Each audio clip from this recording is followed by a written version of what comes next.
Please tell us a little bit about the Starlight Network. Well, at the moment, it's still a proposed network because to become a network, it needs a license from the CRTC. What would it mean for Canadian films?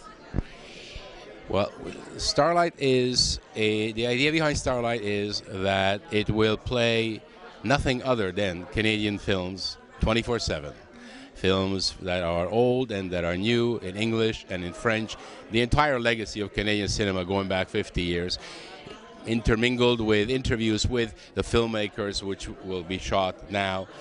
So the films will themselves be introduced by those who made them, and they will be curated thematically by those who made them. So it's a 24/7 channel for Canadian movies. Now you might say, well, aren't these already on the air? But interestingly, they're not. Occasionally you might stumble on a Canadian film somewhere around the 700 or 800 channel.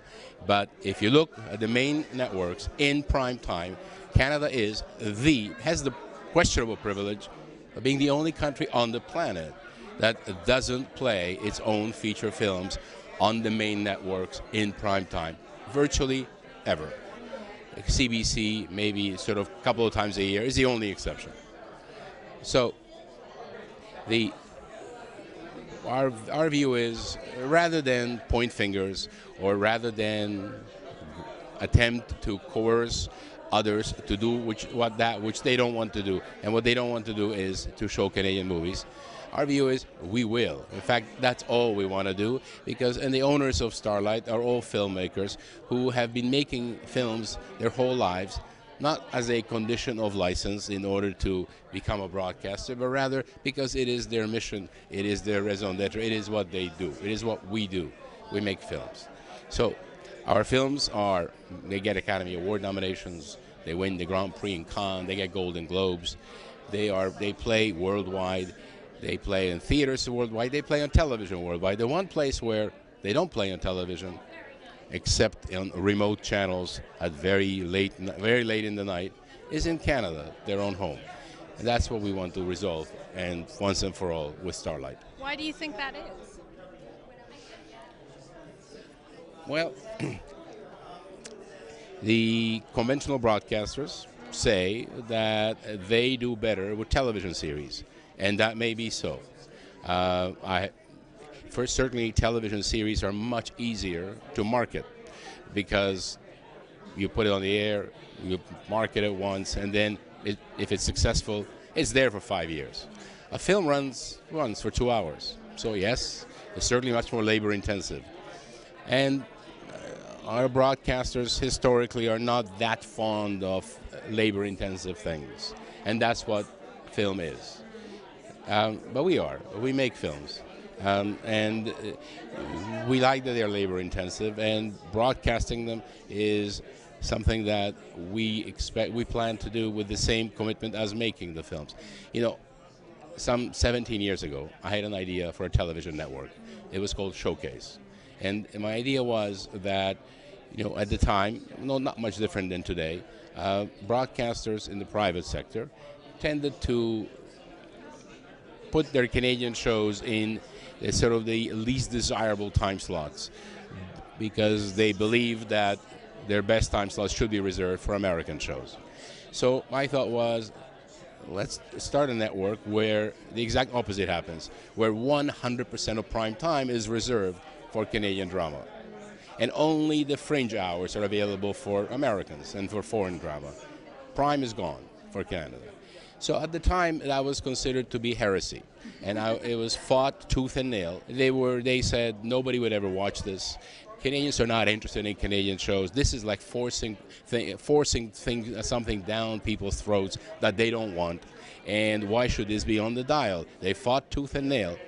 In the end, the CRTC licensed Showcase, and it became a runaway success overnight, and continues to be that. And so now with Starlight, I'm saying this Starlight will not be 100% Canadian in prime time. It will be 100% Canadian 100% of the time. And I have absolutely no doubt that people will come. Not everyone, but this is a specialty network. It isn't for everyone. It is for those who are interested in Canadian films. And most Canadians have no access to Canadian films. Most Canadian films play in with a few exceptions each year. Most play in a handful of theaters in downtown Toronto, Vancouver, Montreal, occasionally Calgary, and that's it. So if you live anywhere else, you have no access. And even if you live downtown in one of those cities, it's $12 a ticket plus parking to go see a movie. Starlight is 45 cents a month, and we will be broadcasting 700 movies a year. So if you work it out, Which is incredible. it's about a penny a film. If we have the license that we seek, which is mandatory carriage on cable and on satellite, then we will be in most Canadian homes. And for the first time ever, virtually every Canadian will have access to the entire body of Canadian cinema.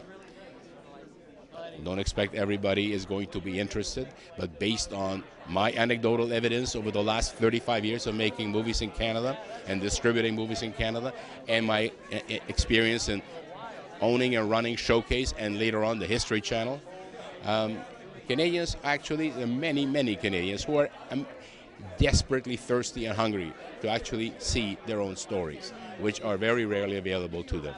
So based on the research that the company that we've hired that has been doing market research for us, man on the street interviews, overwhelming majorities, over 95% of Canadians across one coast to the other would like to have more access to Canadian film.